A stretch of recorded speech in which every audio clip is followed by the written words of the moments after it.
ব্যবসা বাণিজ্য করা যায়, টাকা পয়সা লাগে না। তা কি ব্যবসা বাণিজ্য করবেন আপনি? ওই কাপড়ের ব্যবসা করতাম আগে, পয়সা পুঁজি টুজি নেই বিলাস করি। তা কাপড়ের ব্যবসা করতে তো বেশি টাকা লাগে না, 10,000 টাকা হলে আপনি চালাইতে পারবেন, তাই তো? দিয়ে আপনি নিজে নিজে চলতে পারবেন, তাই তো? আমি দূর থেকে এই মানুষটিকে দেখলাম, উনি কি যেন পোড়াচ্ছে। চাচি, কি করেন এখানে? না, ওই যে কি কুড়াচ্ছেন নাকি? বাড়ি কোথায় আপনার?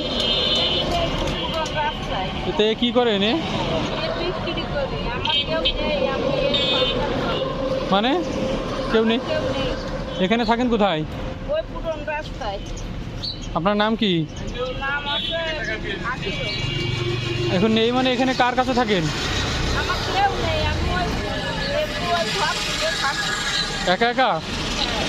কোন কোন জায়গায়? ওই যে নারকেল গাছের ওখানে? ওই নারকেল গাছের ওখানে নাকি? আর এমনি বাড়ি কোথায়? হ্যাঁ, ও, তো এতে হয় টাকা পয়সা হয়?